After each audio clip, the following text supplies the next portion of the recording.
Hello dear students, a very warm welcome to all of you in another video of Systematic Study Academy. आज हम इस video में discuss करने वाले हमारा मैक्रो इकोनॉमिक्स का बैंक चैप्टर। बैंक का मतलब क्या होता है, बैंक कितने टाइप के होते हैं और बैंक काम क्या करता है ना। ये सब कुछ आज हम इसमें डिस्कस करने वाले हैं और इस वीडियो को बिल्कुल डिटेल में समझने वाले हैं। जो कुछ आएगा इसमें से ही आएगा, इसके बाहर से कुछ भी नहीं आने वाला है। तो वीडियो को स्टार्ट करते हैं बिना किसी देरी के। So let's start.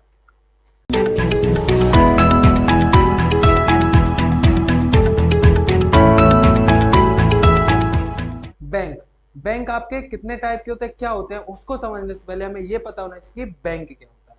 बैंक, आप बैंक जाते हो, बैंक में आप क्या करने जाते हो? बैंक में आप जाते हो पैसे को डिपॉजिट करने, बैंक में आप जाते हो सेविंग्स करने के लिए, बैंक में आप जाते हो लोन लेने के लिए, है ना। तो बैंक क्या है? बैंक है एक इंस्टीट्यूशन। क्या है? बैंक एक इंस्टीट्यूशन है। कौन सा इंस्टीट्यूशन? Financial institution.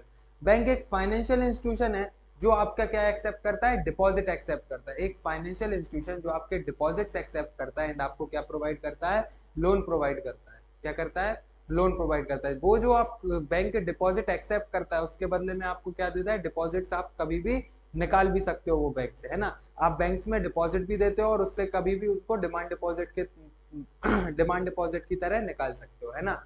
वैसे ही बैंक क्या करता है? आपको अलग से अपना लोन भी देता है। तो वो क्या है? बैंक है ना। अब बैंक एक हम इसको डिटेल में पढ़ते हैं।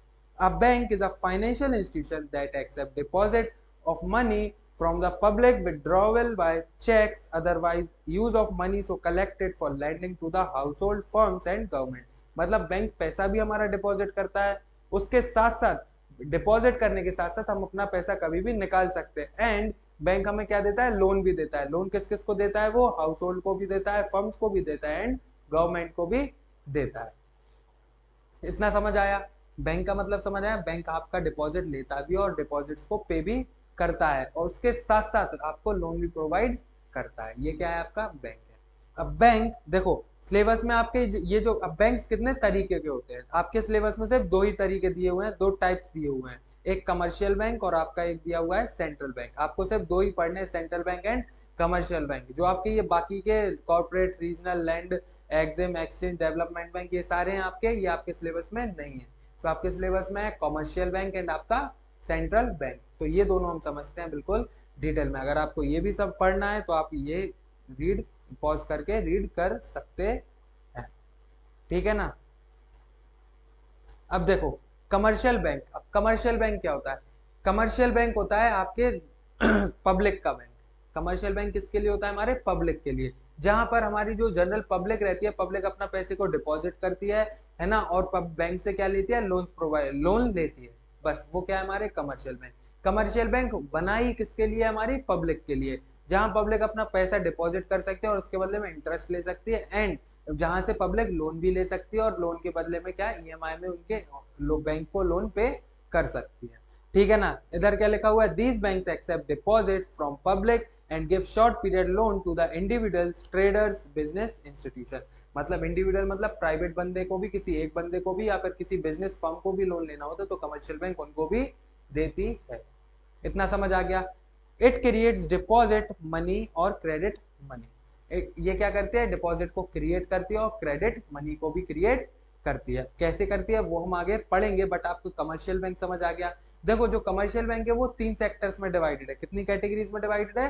तीन कैटेगरीज में। ये आपका सिलेबस में नहीं है बट आपको पता होना जरूरी है। जो हमारा कमर्शियल बैंक है वो आपका थ्री कैटेगरीज में डिवाइड है। सबसे पहला आपका public sector bank, private sector bank and आपका foreign bank. Public sector bank क्या होता है? पब्लिक सेक्टर बैंक होता है आपका जो गवर्नमेंट ओन करे रहते हैं, ठीक है ना। प्राइवेट बैंक क्या होते हैं? जो आपके कोई भी इंडिविजुअल प्राइवेट बंदा, प्राइवेट कंपनी के रहते हैं, है ना। और जो आपके फॉरेन बैंक्स होते हैं, फॉरेन बैंक्स के क्या रहते हैं? फॉरेन बैंक्स होते हैं हमारे जो फॉरेन के बैंक्स है और उनकी ब्रांचेस का है हमारे इंडिया में, उनको हम क्या बोलते हैं? हमारी फॉरेन बैंक्स, ठीक है। और ये जो आपके फंक्शन ऑफ कमर्शियल बैंक है, ये जो आपका एक्सेप्टेंस ऑफ डिपॉजिट हुआ, एडवांसिंग ऑफ लोन्स हुआ, ठीक है, facilitation of payment, transfer of funds, agency function, ये सब आपके सिलेबस में नहीं है ना। बट जो कमर्शियल बैंक का एक जो इंपॉर्टेंट फंक्शन है क्रेडिट क्रिएशन, वो आपके सिलेबस में है। तो हम ये डिस्कस करने वाले हैं हमारा क्रेडिट क्रिएशन, ठीक है। क्रेडिट क्रिएशन आपके सिलेबस में है तो ये आपको पढ़ना पड़ेगा और ये जो बाकी के फंक्शन है अगर आप नहीं पढ़ेंगे तो चलेगा, है ना। बट अब आपको वो क्रेडिट क्रिएशन होता है। क्रेडिट क्रिएशन का मतलब क्या होता है? जो बैंक होती है ना, अगर आप बैंक में डिपॉजिट करते हो आपका 1,000 रुपए, तो आप लोग क्या सोचते हो? वो 1,000 रुपए जो आपने बैंक में डिपॉजिट किया है वो आपके पास रखा हुआ है। जो पैसा आपने बैंक में डिपॉजिट किया है, वो जो 1,000 रुपए आप लोग क्या सोचते हो वो बैंक में आपने एक बार रख दिया तो वो पैसा आपका वैसे ही पड़ा रहता है क्या? सिर्फ आपको लगता है कि आपके पास आपके बैंक में अकाउंट में वो पैसा रखा हुआ है, बट एक्चुअली में कोई भी पैसा वहां पर नहीं रखा हुआ रहता है। वो बैंक वाले क्या करते हैं, आपको एक डिजिटल अमाउंट में बस बता देंगे, नंबर्स में लिखा हुआ रहता है 1,000 रुपीज डिपॉजिट, बट वहां पर कुछ भी नहीं रहता है, कोई भी कैश नहीं रहता है बस। अब वो जो कैश नहीं रहता वो जाता कहाँ है? अब ये भी डाउट आएगा कि चलो वहां नहीं रहता है तो फिर ये कैश जाता कहाँ है ना? तो हम पहले वही समझते हैं कैश, बस इसी चीज को, जो हमारा ये जो कैश जाता कहाँ है, यही चीज को हम क्या बोलते हैं, हमारा क्रेडिट क्रिएशन। कि बैंक लोन देती कैसे, उधार देती कैसे, जो हमारा लोन है, जो हमारे क्रेडिट्स है, बैंक उधार देती कैसे, और बैंक में जो हम पैसा डिपॉजिट करते हैं वो जाता कहाँ है ना? तो चलिए समझते हैं कि बैंक में पैसा जाता कहाँ है। देखो, क्रेडिट क्रिएशन का मतलब क्या होता है? This means they are able to grant more loan then the amount of initial और primary deposit made by customer. एक बात और बताओ मेरे को कि हमारे हमारे अकाउंट में जैसे 10,000 रुपीज है और बैंक से हम लोन ले सकते हैं 1 लाख का, ऐसा कैसे हो सकता है ना? अगर आपके बैंक अकाउंट में 5,000 10,000 रुपये और अपनी जो आपने डिपॉजिट किया उससे ज्यादा भी आप बैंक से क्या ले सकते हो, लोन ले सकते हो, ठीक है ना? बट ऐसा पॉसिबल कैसे है? बैंक कैसे लोन देती कैसे है, कैसे प्रोवाइड कर सकती है लोन, है ना? ये भी एक डाउट निकल के आता है। तो हम सब डाउट क्लियर करेंगे हमारा क्रेडिट क्रिएशन टॉपिक समझ के, है ना? बट क्रेडिट क्रिएशन के टाइम पे वो समझ, क्रेडिट क्रिएशन समझने पहले आपको दो कंपोनेंट समझने पड़ेंगे, दो डिटर्मिनेंट समझने पड़ेंगे आपको क्रेडिट क्रिएशन के। सबसे पहले एक चीज आपको ध्यान में रखने की, जो आपके प्राइमरी और इनिशियल लेवल ऑफ डिपॉजिट है, मतलब जो आपने डिपॉजिट बैंक में अमाउंट किया है वो आपको याद में रखना है। उसके साथ साथ दूसरा है आपका लीगल रिजर्व रेशियो, जिसको हम शॉर्ट में क्या बोलते हैं, LRR। क्या बोलते हैं? LRR, legal reserve ratio. अब ये जो लीगल रिजर्व रेशियो है आपका दो टाइप का होता है, cash reserve ratio and statutory liquidity ratio. अब ये जो cash reserve ratio and statutory liquidity ratio है, ये होता क्या है? देखो, आपने अपना जैसे मान लो 1,000 रुपीज बैंक में जमा किया है ना? अब जो हमारी सेंट्रल बैंक है RBI, वो कुछ गाइडलाइंस, रूल्स एंड रेगुलेशन जारी करती है कि जो हमारे बैंक है, बैंक के पास आपने जो अपना 1,000 रुपए रखा हुआ है, वो उसमें से कुछ पार्ट कमर्शियल बैंक को क्या करना पड़ता है, सेव करके रखना पड़ता है। क्या करना पड़ता है? कमर्शियल बैंक को सेव करके रखना पड़ता है। किसके लिए? फ्यूचर में अगर कोई घाटा वगैरह हो गया, बैंक डूबने लगता है, अगर बैंक डूबने लगेगा तो ये जो आपका जो पैसा रिजर्व में सेव करके रखा है वो आपको मिल जाएगा। आपने कभी सुना हो कि आपके बैंक में जितने भी रुपए, बैंक गवर्नमेंट आपको गारंटी देती है कि आपके बैंक में अगर 5 लाख से ज्यादा एक्सेस अमाउंट है, वो आप गवर्नमेंट 5 लाख तक की गारंटी आपको देता है कि बैंक में आपका जितना भी अमाउंट हो, लेकिन अगर आपका 5 लाख तक का अमाउंट है, 5 लाख से एक्सेस है, तो आपको 5 लाख अमाउंट तक तो मिल ही जाएगा। वो कैसे मिलता है? वो आपका जो अमाउंट है उस अमाउंट का कुछ परसेंटेज अमाउंट बैंक को, कमर्शियल बैंक को क्या रिजर्व में बचा के रखना पड़ता है। जैसे अगर आपने 1,000 रुपए अपने बैंक अकाउंट में डिपॉजिट किए, है ना, उसका कुछ जैसे 20% जैसे रूल है कि 20% कमर्शियल बैंक को वो डिपॉजिट का अपने पास रखना पड़ेगा। तो उसी चीज को हम क्या बोलते हैं, हमारा SLR। क्या बोलते हैं? SLR। जो बैंक को SLR का मतलब क्या है? स्टैट्यूटरी लिक्विडिटी रेशियो, ठीक है?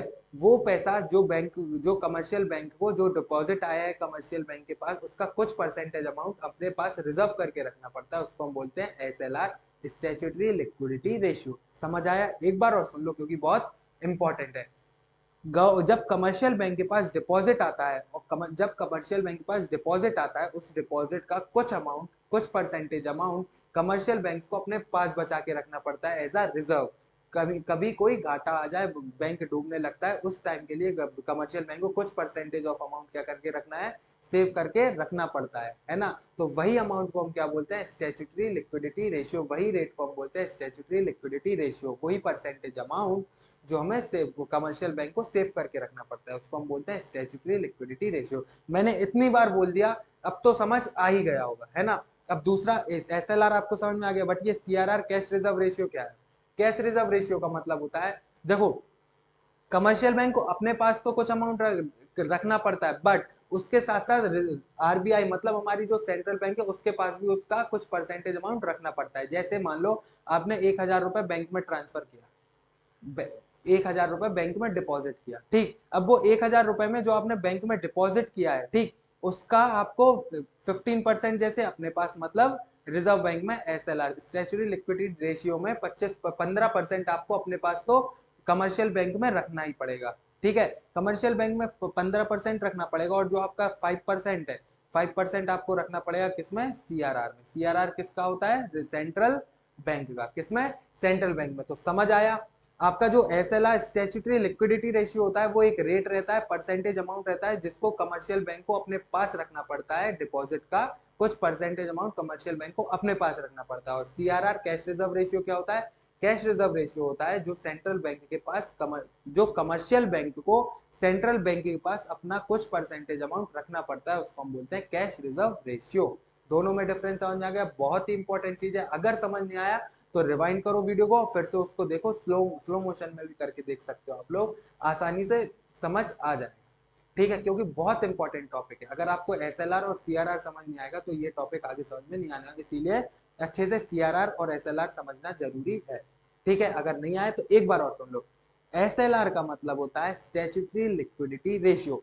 ये एक ऐसा परसेंटेज ऑफ अमाउंट रहता है जो कमर्शियल बैंक को अपने पास कुछ परसेंटेज, जो डिपॉजिट है, डिपॉजिट का कुछ परसेंटेज अमाउंट अपने पास रिजर्व करके रखना पड़ता है। और जो हमारा सीआरआर है, सीआरआर कुछ परसेंट, वो डिपॉजिट का कुछ परसेंट अमाउंट है जो रिजर्व बैंक के पास रखना पड़ता है। समझ आया? ठीक है, अब दो डिटर्मिनेंट्स आपको समझ आ गए, कौन कौन से, एक तो वो इनिशियल डिपॉजिट जितना आप डिपॉजिट करते हो बैंक में, और उसके साथ साथ सीआरआर एंड एसएलआर। अब ध्यान से सुनना कि ये क्रेडिट क्रिएशन होता कैसे है, बैंक लोन कैसे देती है, बैंक लोन प्रोवाइड करती कैसे है ना। तो देखो, जैसे एक बंदा है लब्बूसा सचिन। कौन है, लब्बूसा सचिन। ठीक है, अभी ये सचिन भाई साहब जाते हैं बैंक के पास, इनके पास इनकम आ गई, इनके पास कितने रुपए आ गए, 100 रुपए आ गए। ठीक है ना, अब ये किसके पास जाते हैं, हमारे बैंक के पास। अब ये बैंक के पास अपना 100 रुपए डिपॉजिट करने जाते हैं। लब्बू से सचिन ने क्या कमाया, 100 रुपए कमाया, और वो बैंक में डिपॉजिट करने जा रहा है। ठीक है, जब उसने बैंक में डिपॉजिट कर दिए 100 रुपीज। ठीक है, जब ये 100 रुपीज उसने डिपॉजिट किए तो देखो ये क्या लिखा है, 20% रिजर्व रिक्वायरमेंट, जिसमें से 15% हमारा किसका है, 15% हमारा एसएलआर है, और उसमें से जो हमारा सीआरआर है, सीआरआर कितना है हमारा 5%। ठीक है, क्या करना है हमें, जो हमारा ये रेट्स है ना, एसएलआर हमें 15% है और सीआरआर हमारा कितना है 5%, तो टोटल हमें कितना से रिजर्व करके रखना है अमाउंट डिपॉजिट का, 20%। ठीक है, तो अब इस चीज को ध्यान में रखना आप कि 20% हमारा क्या है, रिजर्व रिक्वायरमेंट है, कि इतना 20% अमाउंट तो कमर्शियल बैंक को 15% अपने पास रखना है, और 5% किसके पास, रिजर्व बैंक के पास रखना है। ठीक, अब ये लब्बू से सचिन भाई साहब आए हैं 100 रुपीज बैंक में जमा करेंगे। ठीक है, तो ये अब 100 रुपीज का जो हमारा, एक सेकंड, जो ये 100 रुपीज है उसका 20% अमाउंट इन्हें क्या करना पड़ेगा, सेव करके रखना पड़ेगा। ठीक है, तो जब ये सेव करके रखेंगे 20% अमाउंट, तो बैंक अपने पास 20 रुपीज रिजर्व करके रख लेगी। ये जो आपका इधर 20% लिखा हुआ है ना, तो 20 रुपीज लिखा हुआ है, तो ये 20 रुपीज बैंक ने क्या कर लिया, अपने पास सेव करके रख लिया। जब बैंक ने 100 में से 20 रुपीज सेव करके रख लिया, अब बैंक के पास फ्री पैसा कितने का बचा, 80 रुपीज का। अब जब मैंने आपसे पूछा था कि बैंक के जब आप पैसा डिपॉजिट करते तो वो आपके बैंक अकाउंट में नहीं रहता, वो जाता कहाँ है, वो बैंक के पास। जब आपने डिपॉजिट किया वो बैंक के पास है। अब बैंक इतना पागल तो है नहीं, बैंक इसीलिए तो बना नहीं है कि सिर्फ लोगों का पैसा अपने पास रखेगा, है ना। फिर पैसा डबल कैसे होगा, तो बैंक क्या करते हैं, जो 80 रुपीज उसके पास बचा हुआ है, अब 80 रुपीज का और लोन दे सकती है अभी बैंक, है ना। तो जो 80 रुपीज बैंक के पास बचा हुआ है, तो वो 80 रुपीज का क्या देती है, दोबारा लोन दे देती है किसी दूसरे इंसान को, जरूरतमंद को, जिसको लोन की जरूरत है, तो वो किसी अपने कस्टमर को क्या देती है, लोन दे देती है। ठीक है, तो मान लो जो 80 रुपए बैंक के पास बचे हुए थे, तो बैंक ने क्या दे दिया उसको, 80 रुपीज दे दिए लोन किसी दूसरे बंदे को। ठीक है, अब वो दूसरे बंदे ने उनसे लोन लिया और वो लोन का पैसा उसने विड्रॉ कर लिया। अब लब्बू से सचिन का की कहानी इधर क्या हो जाती है, खत्म हो जाती है। अब ये जो दूसरे भाई साहब हैं, ठीक है ना, तो ये दूसरे भाई साहब का नाम क्या रख दिया अपन, सचिन, और जैसे हम इसका रख देते हैं हमारा, क्या रखें जल्दी बताओ, नाम याद नहीं आ रहा है, क्या रखें, चलो अरुण रख देते हैं, क्या रख देते हैं, अरुण। ठीक है, अब ये जो अरुण भाई साहब हैं, अरुण भाई साहब क्या हमारे बोरोवर हैं दूसरे, इन्होंने क्या किया, 80 रुपीज बैंक से लोन ले लिया। अब ऐसा तो है नहीं ये अरुण भाई साहब का इसी बैंक अकाउंट में लोन होगा, जैसे मान लो ये बैंक कौन सी हमारी, बैंक ऑफ बड़ौदा, बीओबी। ठीक है, बैंक ऑफ बड़ौदा से इनने क्या लिया, लोन ले लिया अरुण भाई साहब ने, कितने का, 80 रुपए का। और इन लोगों ने इन्होंने क्या किया, बैंक ऑफ बड़ौदा से 80 रुपए निकाल लिए। ठीक है, अब जो इन्होंने 80 रुपीज निकाला है बैंक से, तो अब इनका जरूरी तो नहीं है इनका bank account bank of Baroda में ही होगा, जो इन्हें विड्रॉ किया है वो दूसरे बैंक में भी सबमिट कर सकते हैं, डिपॉजिट कर सकते हैं ना अमाउंट, जरूरी तो नहीं है कि उसी अकाउंट में रहना है इन्हें। वहां से लोन लिया, पैसे को यूज करके इन्हें दूसरे उसमें रख दिया। ठीक है, तो अब ये जो 80 रुपीज है वो चले भाई साहब और इन्हें रख दिया आईसीआईसीआई बैंक में, आईसीआईसीआई बैंक। ठीक है, तो अब ये जो अरुण भाई साहब ने 80 रुपीज सबमिट किस में कर दिए, आईसीआईसीआई बैंक में। अब बैंक का रेट कितना है डिपॉजिट रिजर्व रखने का, बैंक का रेट था रिजर्व रखने का 20%, 20% रिजर्व रखने का रेट था। ठीक है, तो जो 80 रुपीज अरुण ने डिपॉजिट किए थे बैंक के पास, तो आईसीआईसीआई बैंक के पास 80 रुपीज का 20% कितना होगा, तो हम 80 रुपीज का जब हम 20% निकालेंगे तो उसका 16 रुपीज हो जाएगा, होगा कि नहीं, 10 और इधर 24 2 4 जा 8 एंड इधर 2 5 जा 10, 5 1 जा 5 5 4 जा 20 4 4 जा 16, तो इधर कितना है हमारा 16, तो 16 रुपीज इधर हमने लिखा है ना, 16 रुपीज क्या है आपका, ये रिजर्व का है। तो समझ आया, तो वहां पर जब 100 रुपए थे तो उसका 20% हमने 20 रुपीज वो वाल जो बैंक ऑफ बड़ौदा है उसने सेव करके रख लिया था। अब ये जो आपका 80 रुपीज है, 80 रुपीज का 20% इसको सेव करके रखना पड़ेगा। अब जो इनने 20 रुपीज सेव करके रखा हुआ है, तो अब ये इनके पास कितना, इस बैंक के पास 64 रुपीज सेव बचा हुआ है कि नहीं बचा हुआ है। ठीक है, आईसीआईसीआई बैंक के पास सेफ पैसा कितना बचा हुआ है, 64 बचा हुआ है। अब ये 64 का क्या दे सकते हैं, लोन प्रोवाइड कर सकती है ना, सिंपली लोन प्रोवाइड, जैसे वहां पे बैंक ऑफ बड़ौदा ने 80 का लोन दिया था, वैसे ही आईसीआईसीआई बैंक ने कितने का लोन दे दिया है, दे सकती है 64 रुपीज का दे सकती है। ठीक है, अब जैसे अरुण भाई साहब आए थे वैसे ही आ गए टोनी। अब एक दिन क्या हुआ, ये जो टोनी भाई साहब थे, टोनी भाई साहब को पैसे की जरूरत पड़ गई, टोनी स्टार, टोनी भाई साहब को क्या जरूरत पड़ गई, पैसे की। अब उन्हें लोन की जरूरत है 64 रुपीज की, अब बैंक के पास 64 रुपीज पड़े हुए थे, तो बैंक ने क्या किया, टोनी भाई साहब को भी लोन दे दिया।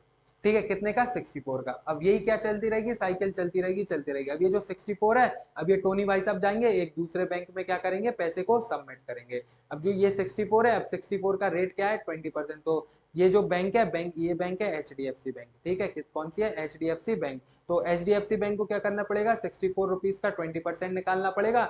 जो 20% अमाउंट 64 का आएगा, तो 64 अमाउंट उतना वो सेव करके रख लेंगे, और जो फिर उनका बाकी का बचेगा तो वो फिर लोन उतना दे सकते। तो यही साइकिल क्या चलती रहेगी जब तक हमारा लोन का जो पैसा है वो कम नहीं हो जाता। ये साइकिल नेवर एंडिंग होती है वैसे तो, क्योंकि ये तो हमने छोटा अमाउंट लिया था, ऐसे हम जब बड़ा अमाउंट लेंगे, ठीक है ना, तो वो साइकिल लंबी चलती जाती है जब तक हमारा लोन का पैसा क्या नहीं हो जाता है, लोन का पैसा खत्म नहीं हो जाता है, और हम कोई भी पैसा लोन देने के लिए बचता नहीं है हमारे पास, जब तक ये साइकिल चलती रहती है। ठीक है ना, अब हमें अगर पता लगाना हो कि जो हमारा 100 रुपए था, 100 रुपए से कितना लोन हम प्रोवाइड कर सकते, मतलब इधर हमने 100 रुपए डिपॉजिट किया था तो 80 रुपीज हमने लोन दे दिया था, है ना, 80 रुपीज लोन दे दिए, एक सेकेंड, 80 रुपीज लोन दे दिया था, फिर हमने इधर 64 रुपीज दे दिया था।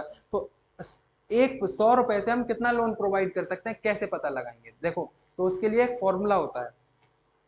सबसे पहले हमें कैलकुलेट करना पड़ता है मनी मल्टीप्लायर। क्या, मनी मल्टीप्लायर कि कितने गुना वो पैसा बढ़ सकता है, कैसा, जो 100 रुपए है, 100 रुपए कितने गुना बढ़ सकता है, तो कितना गुना बढ़ेगा, तो हम कैसे पता लगाएंगे, हम इसको करते हैं 1 डिवाइड बाय LRR। LRR का मतलब तो बताई था मैंने, जो आपका क्या रहता है, SLR प्लस CRR को हम ऐड करते हैं तो हमारा क्या बन जाता है, LRR, यही बताया था ना अभी। देखो CRR प्लस SLR तो हमें क्या मिला है, लीगल रिजर्व रेशियो। ठीक है, तो LRR हमारा कितना है, ये है ना रिजर्व रेशियो 20%। ठीक है, तो 1/20%, अब 20% हम करेंगे, अब इतनी मैथ तो सबने पढ़ी होगी, इंटू 100 करेंगे तो हमारा ये कितना आ जाएगा, 2 1 जा 2 2 5 जा 10, तो कितना 5x, मतलब 5 गुना हम क्या कर सकते हैं, 100 रुपए का 5 गुना हम क्या कर सकते हैं, बन सकता है। 100 रुपए से कितना लोन बन सकता है, 5 गुना पैसा बन सकता है, क्रेडिट कितना मिल सकता है, 5 गुना। ठीक है, तो अब हम क्या करेंगे, ये मल्टीप्लायर, मनी मल्टीप्लायर है हमारा 5x। ठीक है, तो हमारा इनिशियल डिपॉजिट 100 रुपीज था, इसको हम क्या करेंगे, 5 से मल्टीप्लाई कर देंगे, तो मतलब 100 रुपए से कितने रुपए बन सकते हैं हमारे, 500 रुपए बन सकते हैं। समझ आया, सिंपल सा ये टॉपिक था, किसका, क्रेडिट क्रिएशन का, कि कमर्शियल बैंक क्रेडिट क्रिएशन कैसे करती है, क्रेडिट कैसे प्रोवाइड करती है। अब आपके डाउट क्लियर हुए ना, क्या कि कमर्शियल बैंक में जो आप पैसा डिपॉजिट करते हो वो जाता कहाँ है, सबसे पहला डाउट। फिर उसके बाद जो बैंक के पास पैसा कहाँ से आता है, लोन प्रोवाइड करने के लिए। बैंक अपना पैसा नहीं देती है, बैंक आपसे पैसा लेके आपको ही क्या करती है, लोन को प्रोवाइड करती है। तो ये चीज याद रखना, आपका पैसा कभी भी रखा नहीं रहता है और बैंक कभी भी अपना पैसा लोन के लिए नहीं लगाती है। समझ आया? ठीक है, तो ये था आपका क्रेडिट क्रिएशन। अब ये जो आपके लिमिट्स ऑफ क्रेडिट क्रिएशन ये आपके सिलेबस में है नहीं, बट अगर पढ़ना हो तो आप पढ़ भी सकते हो। और उसके साथ साथ role of commercial bank in an economy ये भी पढ़ सकते हो। दूसरा आपका सेंट्रल बैंक। अब सेंट्रल बैंक क्या होता है, देखो सेंट्रल बैंक होती है एक एपेक्स बॉडी। एपेक्स बॉडी का मतलब एक सिंगल बॉडी होती है जो किसको रेगुलेट करती है, हमारे बैंक्स को रेगुलेट करती है। ठीक है, जैसे हमारी पब्लिक का बैंक कौन सा है, कमर्शियल बैंक है, वैसे ही कमर्शियल बैंक का बैंक कौन सा होता है, हमारा आरबीआई। समझे ना क्या बोला मैंने? कमर जो हम पब्लिक है, हम आम पब्लिक है, बिजनेस फर्म से, उनका बैंक कौन होता है, हमारा कमर्शियल बैंक होता है। और जो बैंक का बैंक रहता है वो कौन रहता है, हमारा आरबीआई, जो किसको हम क्या बोलते हैं, सेंट्रल बैंक। ठीक है ना, ये एक एपेक्स बॉडी रहती है, मतलब सिंगल बॉडी रहती है जो किसको रेगुलेट करती है, हमारे बैंकिंग सेक्टर्स को रेगुलेट करती है। ठीक है, ये क्या क्या काम करती है, ये काम करती है सारे बैंक को रेगुलेट करना, हमारी करेंसी जो हमारे फॉरेन एक्सचेंज है उसमें हेल्प करती है। ठीक है, करेंसी नोट्स बनाते हैं, कंट्री को डेवलप करने में मदद करते हैं, एंड बहुत सारे फंक्शंस भी परफॉर्म करती है। अब इसको हम डिटेल में पढ़ते हैं। Central bank is the apex institution in the banking and financial structure of the country. It plays a leading role in organizing, running, supervising, regulating, developing the banking and financial structure of the economy. सबसे बड़ा role play कौन करता है, हमारा central bank play करता है, और हमारी फाइनेंशियल स्ट्रक्चर को, फाइनेंशियली इकोनॉमी को क्या करके स्ट्रॉन्ग करके रखता है। It's activities are very essential for the proper functioning of economy. ये इनकी जो फंक्शंस रहते हैं बहुत क्या रहते हैं, अच्छे रहते हैं, जिससे इकोनॉमी क्या करते हैं, हमारी अच्छी बेटर परफॉर्म करती है। ठीक है ना, जैसा काम ये करेंगे वैसे ही हमारी इकोनॉमी क्या होगी, रन होगी। ठीक है, ये है functions of central bank. Bank क्या करता है, ये जो आपके ये है ना फंक्शन सबसे पहले तो आपके सिलेबस में है नहीं, फिर भी हम एक बार इनको डिस्कस कर लेते हैं। एक तो bank of issue. Bank of issue का मतलब जो हमारे सेंट्रल बैंक से रहते हैं वो क्या करते हैं, हमारी करेंसी नोट्स को क्या करते हैं, इशू करते हैं। और बैंकर्स टू गवर्नमेंट। गवर्नमेंट का बैंक भी किसे बोला जाता है, हमारे आरबीआई को। गवर्नमेंट का जितना पैसा है वो कौन होल्ड करके रखता है, आरबीआई। फिर उसके बाद बैंकर्स बैंक भी होते हैं। बैंक्स टू बैंक मतलब बैंक, इधर हम बोल सकते हैं बैंकर्स बैंक भी बोल सकते हैं। बैंक्स टू बैंक लिखा है लेकिन बैंकर्स बैंक भी बोलते हैं, मतलब बैंकों का बैंक कौन सा है, हमारा सेंट्रल बैंक आरबीआई। ठीक है, फिर है हमारा custodian of nation for exchange reserve. अगर हमारा बाहर से इंपोर्ट एक्सपोर्ट हो रहा है तो उसका कस्टोडियन का भी काम करता है। फिर हमारा लेंडर टू लास्ट रिजॉर्ट, मतलब बैंक को कभी भी बैंक अगर डूब रहा है और उसको पैसे की जरूरत है तो लोग क्या करता है, बैंक को पैसा प्रोवाइड करता है, कौन, आरबीआई। फिर है हमारा clearing house of settlement of mutual claims of commercial bank. अब जैसे देखो ऐसा तो है नहीं, जो हमारी इकोनॉमी में बहुत सारे बैंक्स हैं, तो उसके साथ साथ उनके बीच में ट्रांजैक्शन में कभी आपने पैसा निकाला बीओबी से तो उसको आपने आईसीआईसीआई बैंक में डिपॉजिट कर दिया, या एचडीएफसी से निकाला उसको बीओबी में डाल दिया। तो ये जो बैंक है ये पैसा आता जाता रहता है, तो उनके बीच में जो सेटलमेंट है कौन कराता है, आरबीआई कराता है।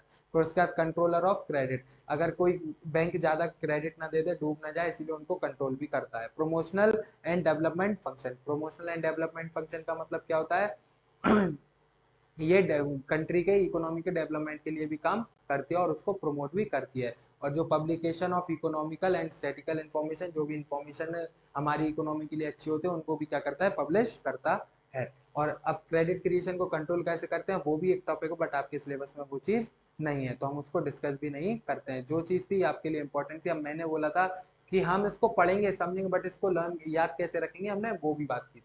ठीक है, तो हम इसको याद कैसे रखेंगे, आपके लिए ये नोट्स बना के रखे हैं, बड़े ही स्पेशल नोट्स हैं विद डायग्राम की, आप इस चीज को पूरा अच्छे से याद रख सकते हो। ठीक है ना, तो अब छोटा सा टॉपिक है तो आप इसको अभी लर्न कर लीजिए, बहुत बढ़िया रहेगा। क्यों, क्योंकि बोर्ड एग्जाम के टाइम पे अगर आप सारे चैप्टर को रिवाइज करने के लिए रखे रहोगे तो फिर तो कोई भी चैप्टर होने वाला नहीं है और आपको उस टाइम बहुत बर्डन पड़ जाएगा। इसलिए ये छोटे छोटे जो चैप्टर्स हैं आप हाल ही लर्न कर लीजिए अच्छे से रिवाइज के लिए, तो आपके लिए वेल एंड गुड होगा। सो आज के लिए बस इतना ही। कोई भी डाउट हो तो आप हमें व्हाट्सएप पर या टेलीग्राम पर मैसेज कर सकते हैं। और हाँ, टेलीग्राम चैनल जरूर ज्वाइन कर लीजिए। क्यों, क्योंकि वहाँ पर आपको नोट्स वगैरह सब कुछ और अपडेट्स, सिस्टमेटिक स्टडी चैनल से रिलेटेड अपडेट्स भी मिलते रहेंगे। ठीक है, तो आज के लिए बस इतना ही। आगे के टॉपिक्स हम पढ़ेंगे हमारी अगली वीडियो में। सो Kindly please like the video, and for more subscribe to our channel and press the bell icon for upcoming videos. So myself Sarath Sahu and I'm signing off today's video. So kindly stay tuned, study well, bye bye.